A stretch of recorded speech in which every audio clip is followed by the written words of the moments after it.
Good afternoon and welcome to Lunchtime Series, proudly powered by leadershipbydesign.co, where we aim to add value to people's lives. You can listen to us live every Wednesday and Thursday at the lunchtime on ebizradio.com, where we talk about everything leadership, coaching, and marketing.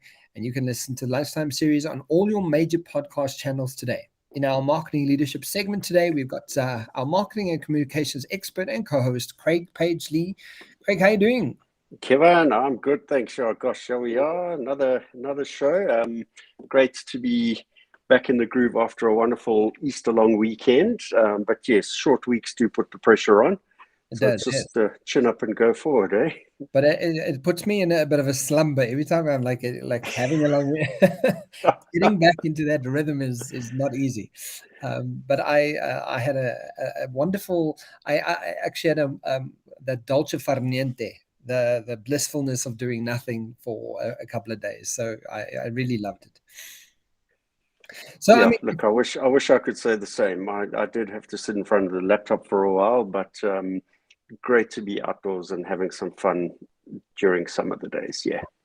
Yeah, I mean, thankfully, South African summer, winters, we have nice sunshine. It's gorgeous. Yeah.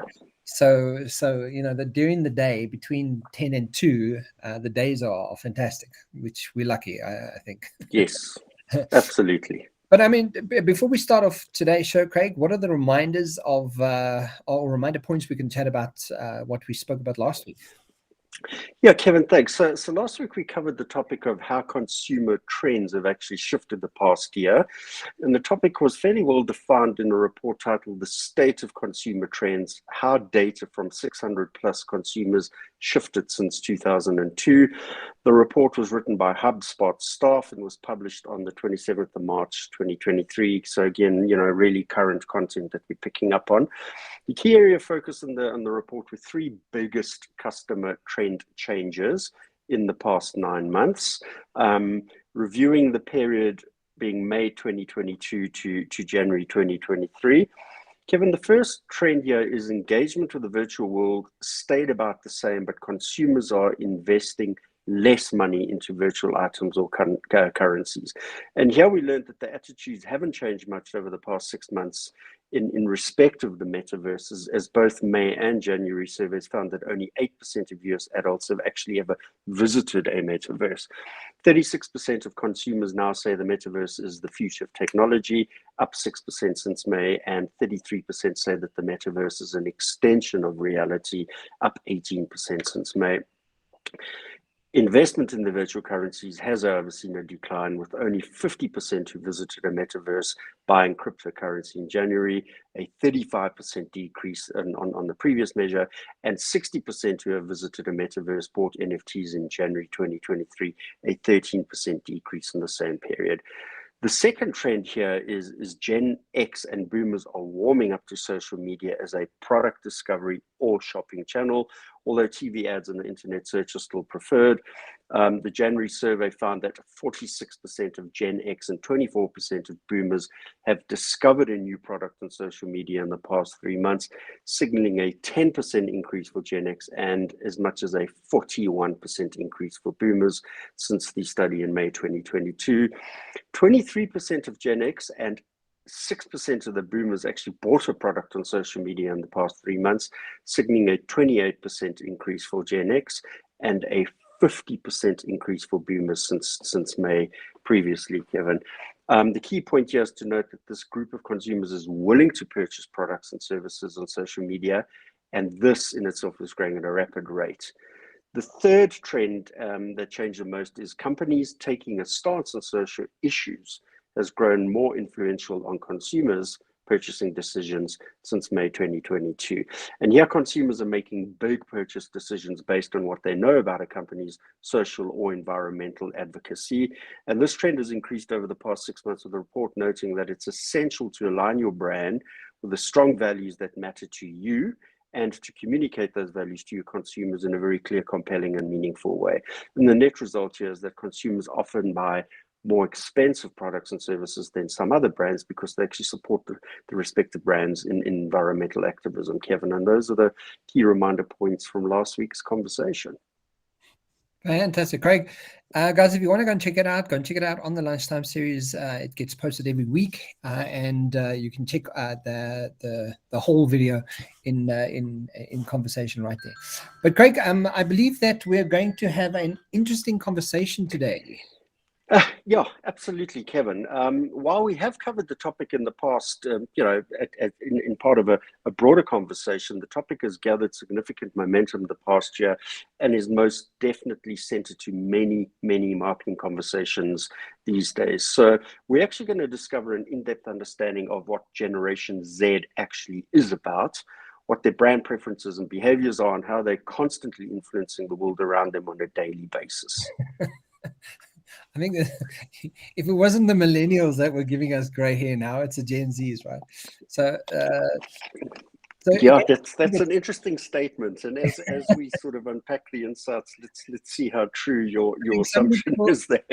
So many people need to, but because a lot of people ask, right? Because like what used to be appealing to a complete segment of an entire nation, of an entire species, doesn't appeal to. I mean, I was hearing a strange statement that Gen Zs are offended by the series Friends. There were some things that Friends, like the Friends series.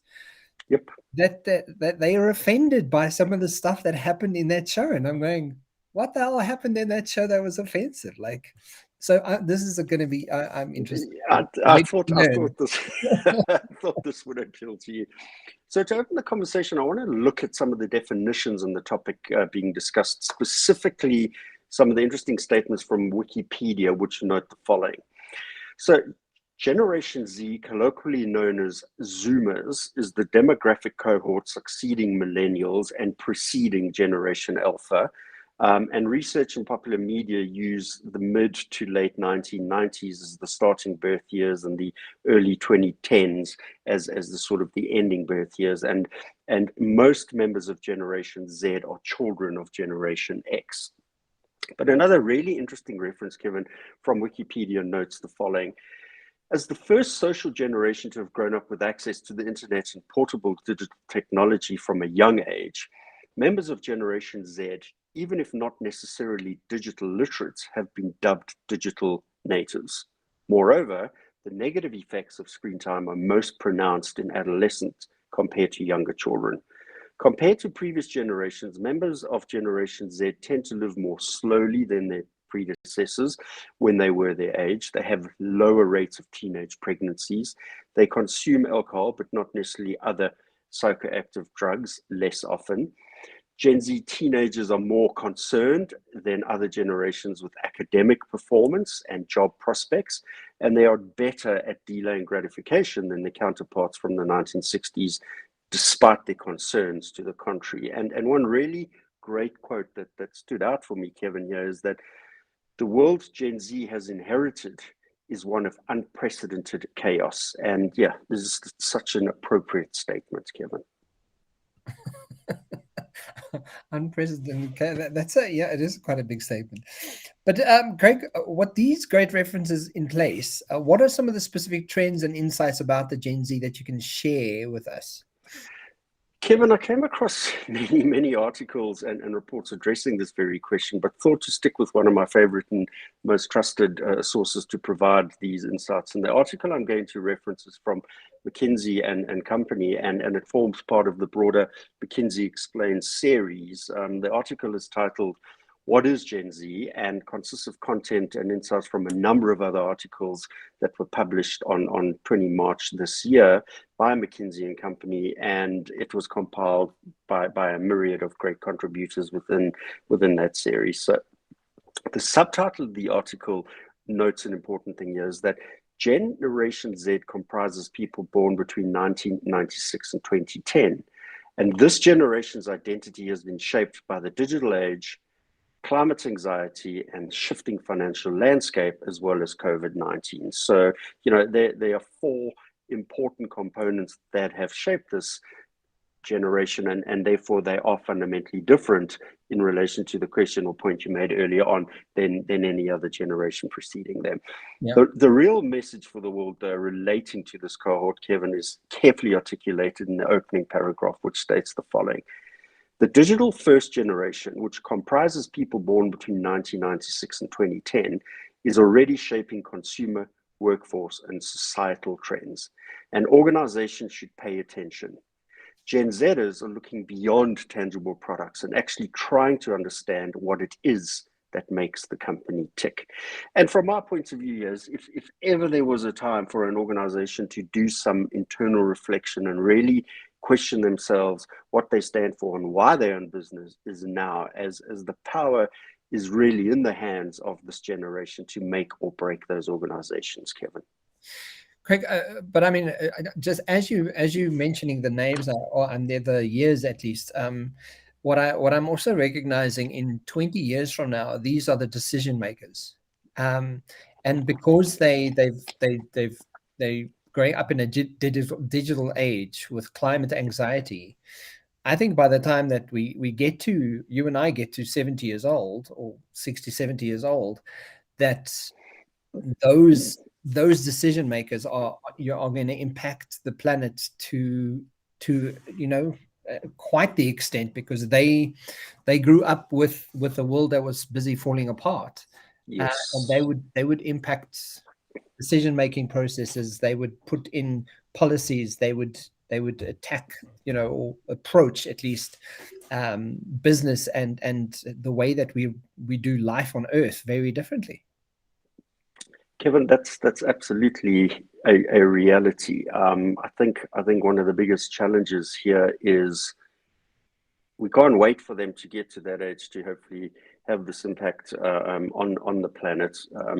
In fact, to the contrary, a lot of them really are driving some fundamental awareness around some of the challenges we faced with. And there's one key reference that we actually do talk about that you go, aha, when I get to cover that point, because it is a demonstration of the fact that they really are active in the current guise.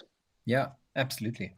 Cool. So let's take a look at some of the content defining this generation, starting with the section of the article that addresses the aspect of what is unique about Gen Z. So to start off with, the article advises that while we may expect some broad commonalities, which obviously goes without saying, there are significant differences within the cohort itself, Kevin. And the first real digital natives, Gen Zers are known for working, shopping, dating, and making friends online, often turning to the internet when looking for any kind of information, including news and reviews, prior to actually making a purchase decision.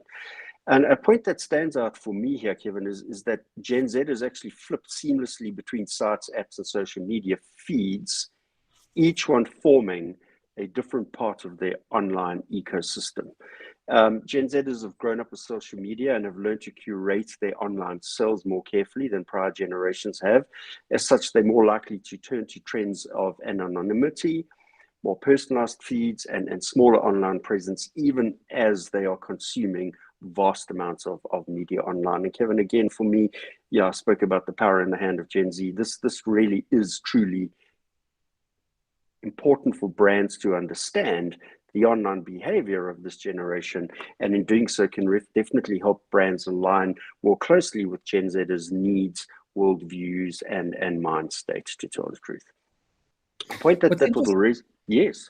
Sorry, but what's interesting about it is that, the point of them having more anonymity, yes, than the rest of us. Like a lot of people, and I speak of experience because my daughter falls into this category, and she has an Instagram account, but she doesn't have any posts on her Instagram account.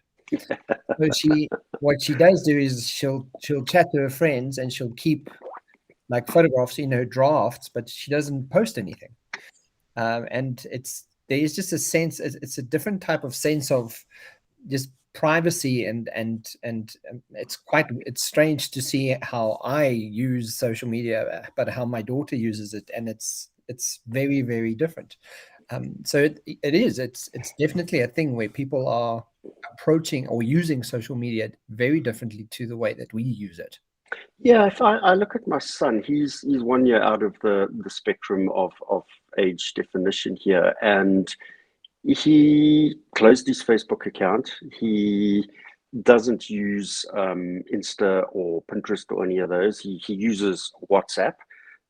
Does follow his football teams and the likes on Twitter, but WhatsApp is his go-to place, and that is pure anonymity.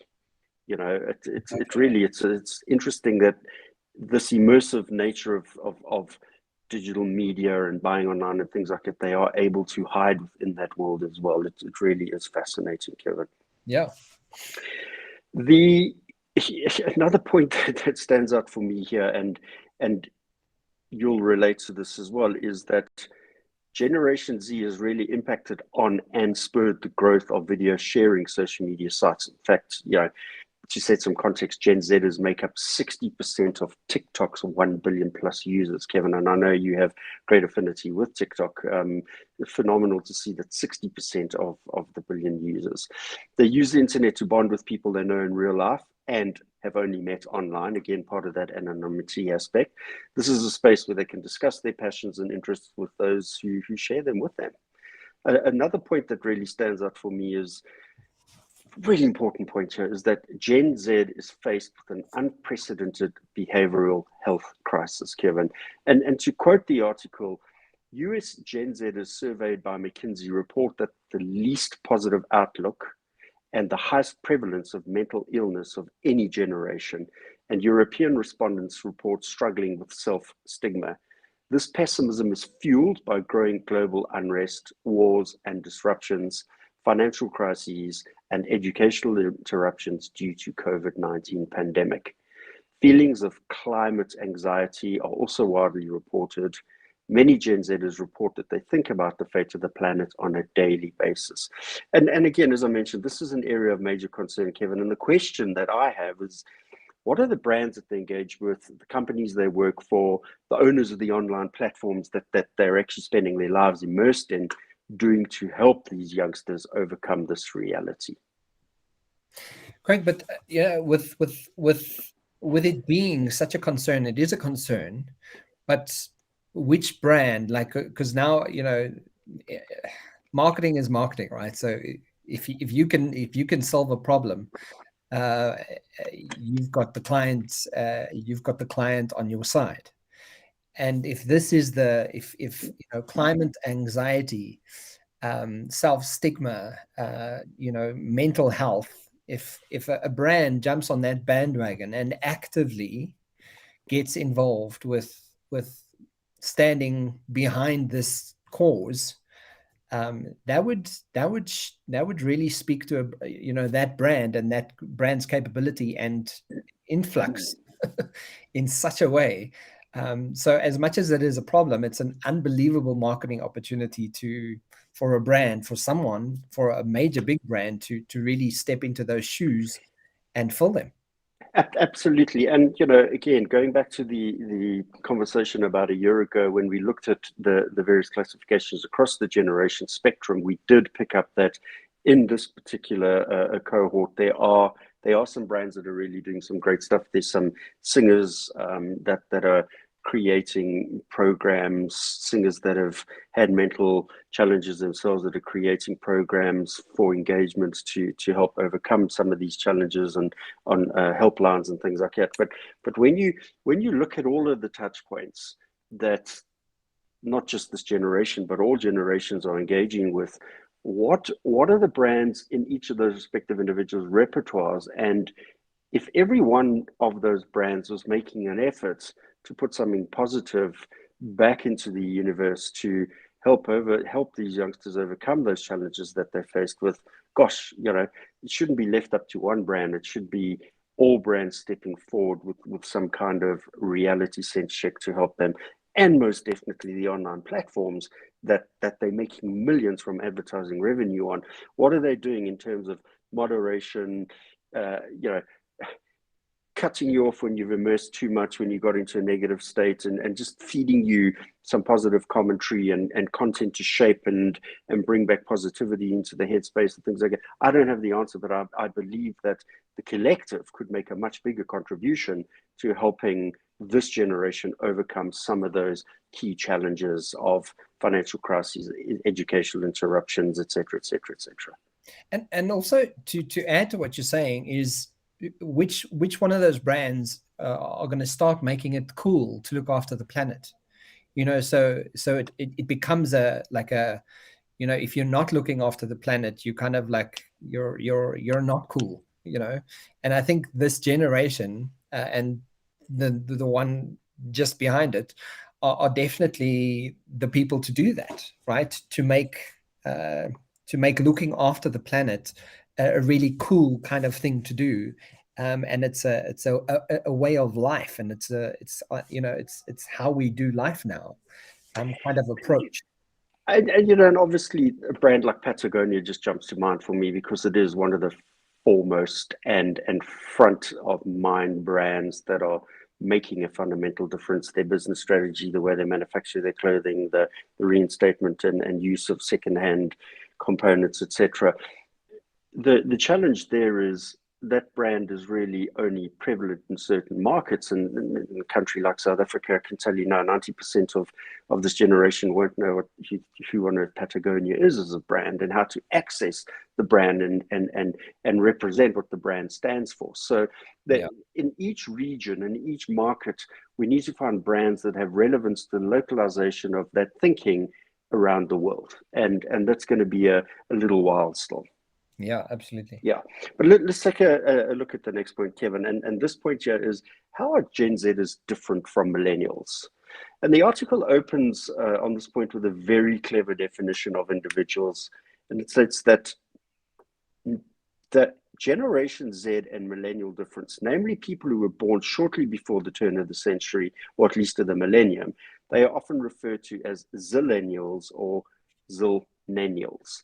And it's a really nice little term and easy to remember, zillennials. And that sort of morphs them into a similar kind of reference point. And it includes some of the older Generation Zers who've been in the workforce for a few years, and some of the younger millennials who actually identify more with the Gen Z values, lifestyle, and characteristics.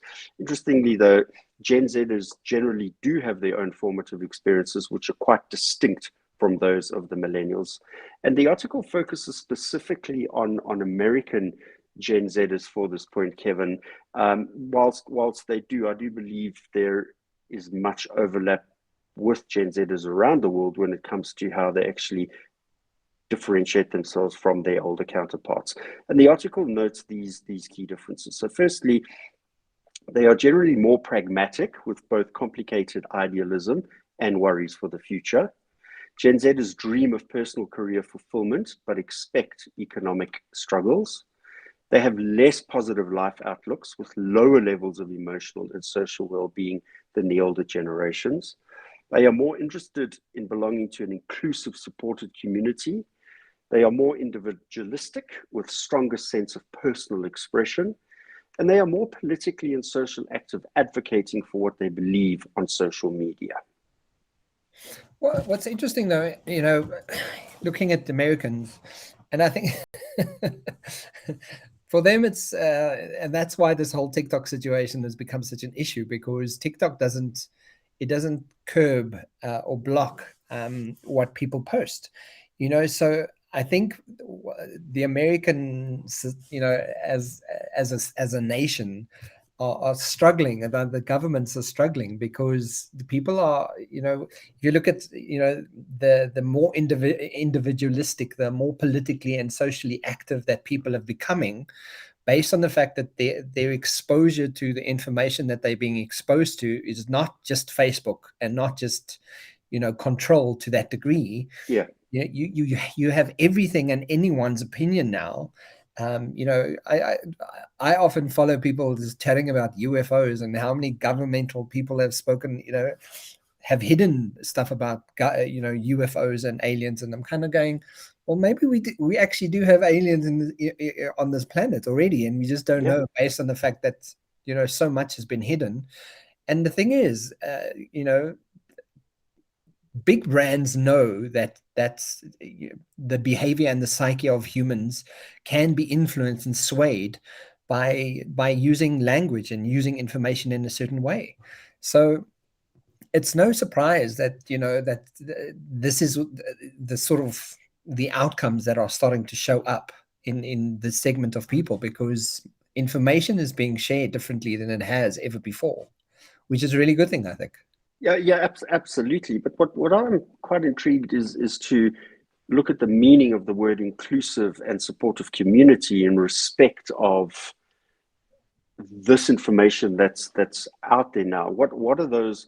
What does supportive community mean to one subset of the cohort versus to another subset of the cohort? And is it supportive to help overcome some of those psychological and life challenges, or is it supportive in terms of feeding more of the information that they believe in? Um, you Well, know, one of the interesting things that I saw from an American, I assumed they were American because they sounded very American, and they were saying, we are, as Americans, do not want to fight with each other. We as Americans do not want to be segregated from one another. We as Americans do not want to have laws put in place to tell women what to do with their bodies. We as Americans do not want. So, and they went on this rant of what American people want. And, you know, in complete contradiction to what their laws and the people who are making these laws are doing, and you kind of go, well, if this is just like one person, how many other more people are saying that? And their ban on TikTok and their ban that they wanting to have on TikTok is banning that kind of conversation. And I think the sense of community that I'm picking up from a lot of Americans is that they want freedom of speech. And up until now, they're starting to realize that they haven't had as much freedom of speech as what they thought they had. I don't think. well, the interesting thing here is Twitter going to be the platform that allows that to happen? Because when you really get to unpack and understand what Elon Musk is saying, he's saying this is why, I'm letting it be what it is. So maybe that is one of those, endpoints of getting to have that freedom of speech opportunity. The key for me is, how does freedom of speech permeate into the electoral system and help bring about change so that those wishes and wants and desires about women having the right to choose what to do with their bodies actually get into a law that enables them to do that, not have these discriminatory laws about abortion and all the other aspects which are now being repudiated and challenged out there. How long will it take this generation to permeate upwards into the judicial systems and into the electoral process to make a fundamental difference to enable this reality and freedom of speech to become part of their life moving forward? Well, I think a lot quicker than people assume, because just the last votes that they had, the midterm elections or whatever, they swayed the vote. This group of people swayed the vote, from Republican to To Democrat. Democrats, yeah. Look, So, unfortunately, they didn't get enough seats to be able to challenge and nullify some of those ridiculous laws that are sitting in place. But the very complex legal framework and electoral process in that beloved country, nevertheless. but Yeah, essentially, from a not to go off track here, but from a marketing perspective, those conversations are very important to have, because as a brand, how do you speak to them and still keep them informed but enlightened and wanting to come back for more? Because those are the things that's bugging them. They don't want to be, they want more privacy. They don't want to feel like they're being lied to. They don't want, they want to know that you're looking after the climate. They're very, very specific. And I think from a business perspective, it's a very necessary conversation to be able to understand who these people are coming up in the ranks, because in the next 10 years, they're going to be spending all the money. Yeah, and just again to add a layer to that, and it's interesting how the Patagonia brand fits into this. Is one of the challenges is that shareholders are actually driving the decision making here. So whilst you have a group who want to save the planet and who want the brand to represent whatever it needs to represent in terms of alignment with their values, on the other hand, you've got a group of shareholders who probably have very different objectives. They want to see cash in the bank and 20% plus compounded year-on-year growth. And in many instances, those guys are sitting on the other side of the electoral spectrum and making decisions for the business. And that's why the CEO of Patagonia said, I'm giving my billions away because I don't want to be dictated to or demanded. I don't want to be on a ranking of Forbes 100, of Forbes 500, of Forbes most wealthy in the world, and have shareholders dictate and demand to where I sit, what I do, and where I go. And he's just given it away because he's going, I understand what the planet needs. I align with this group who are sharing the same value and connecting in terms of that. And I need to step away from the rigor of the demand set upon me by rankings, shareholders, and all the other negative components. So interesting to see that there is one brand doing that. When are more going to do that, Kevin? But that said, let's take a look at the next point, which is what are Gen Z's values? And most importantly, Gen Z have strong values relating to racial justice and sustainability. Evidence of this goes back to a point you started picking up on earlier, goes back some time now when the global climate march led by Gen Z activist Greta Thunberg was mobilized. And, that's a good couple of years ago, Kevin. And as you know, climate change is now one of the biggest issues that Gen Zers care about. Many Gen Zers actually describe themselves as environmentally conscious, with the majority expecting to actually see sustainability commitments from companies and organizations. And they are frequently calling for reform on personal, public, and global scale to prevent future catastrophes. And in closing on this point, Kevin, Gen Zers really are faced with many financial challenges and rapidly rising inflation. And one of these challenges being rising student loan debt, which is a reality that faces Gen Zers all around the world. And we've seen the response to this firsthand in South Africa, where many students going on the rampage and demanding financial assistance and acceptance to universities, irrespective of the outstanding debt payments. In the USA, there's obviously been some debt relief and debt write-off for some of the students.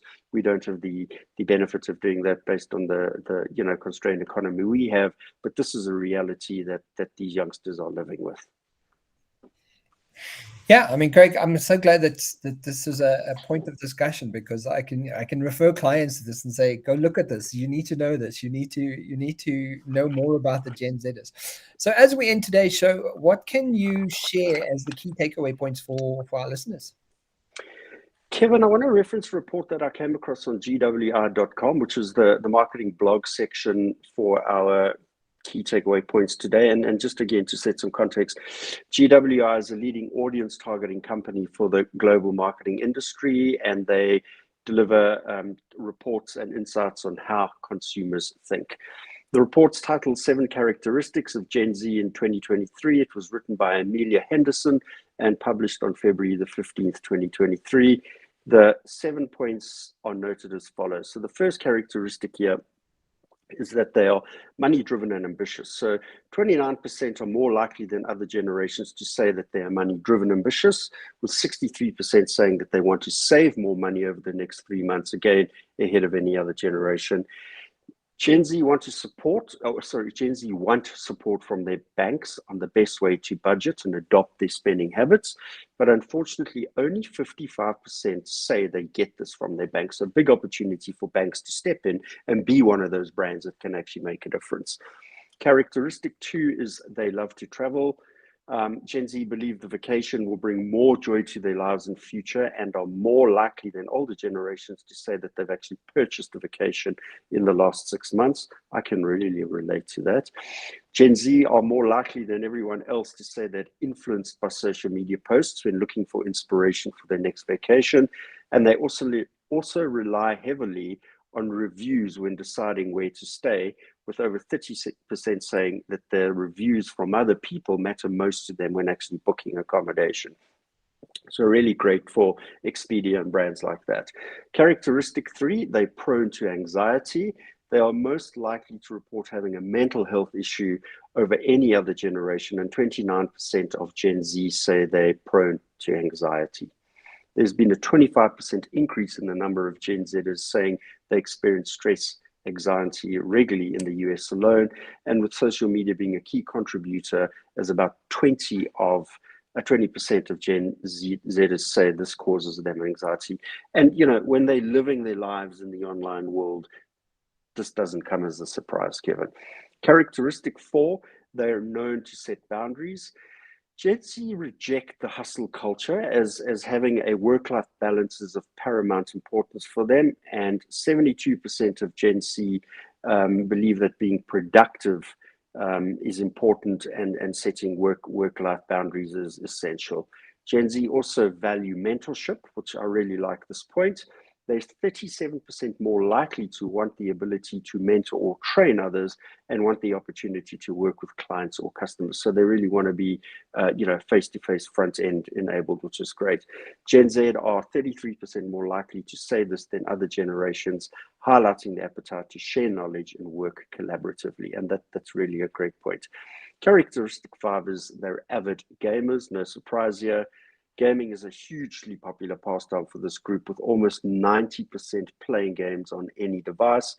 Interaction and socialization plays a far greater role for this generation's gamers compared to older generations whose primary focus in gaming is to be used to unwind. For Gen Zers that express interest in participating in the metaverse, almost 50% said that they'd like to meet up with friends and family or meet new people in the metaverse, highlighting their desire for social interaction. Characteristic 6 is they're nostalgic. This I found quite interesting. Gen Z are 19% more likely than other generations to say they prefer to think about the past rather than the future. Their fondness for the past is most evident in the music and fashion preferences, with 90s music being referenced as their second favorite genre. And Kevin, many of the trends we see Gen Z bringing back are from before they were even born, interestingly. And this is less about reliving their past, but actually more about what they feel was a simpler time, and they can relate more closely to that. And then characteristic 7 is they use social media in a unique way. Gen Z are 11% more likely to use social media for inspiration than anyone else. In fact, 30% of Gen Z say that they actually use social media as a place for inspiration. Social media also serves as a search engine for this generation, which we picked up on last week. And Gen Z uses social media as a search engine for answers, turning to the likes of TikTok ahead of Google, and they use this for information and advice from anything from beauty trends all the way through to finance. And those are the key takeaway points from today's conversation.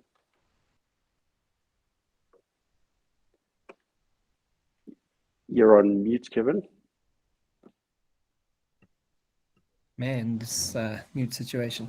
I love it, Craig. That's it really makes you reevaluate some of the way that we go about doing business, right? So I think we get into a lull of just, this is how life happens, and we don't really consider the impact that COVID, the impact that social media, the impact that it's had, you know, the tech sort of driven AI kind of movement that's happening. We're not really considering it to the degree that, how does it affect mental health? How does it affect how people make decisions, right?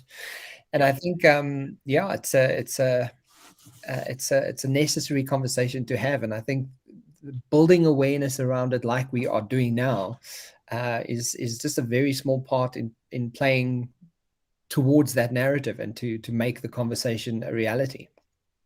Absolutely. And you know, the more we all get to understand the nuances around Generation Z, the easier it's going to become to work with them, live with them, integrate with them in a more meaningful way, and actually learn from them as well. So whilst there may be some concerns of some of the things they participate in think and do, there's some really incredibly important things for the rest of the planet to understand, like sustainability, eco-awareness, and the likes. Absolutely. So, I mean, quote for today, guys, is success is not final, failure is not fatal. It is the courage to continue that counts. And that's, again, Winston Churchill. He was quite the bright spark, I think. Yeah, absolutely. Guys, if you want to check out the Lunchtime series, check it out on YouTube and all your major podcast channels. Craig, thank you for today. Thanks for the insights, and I'll see you next week. Thank you, Kevin. Have a great rest of the week. Thank you. You too. Cheers. Bye.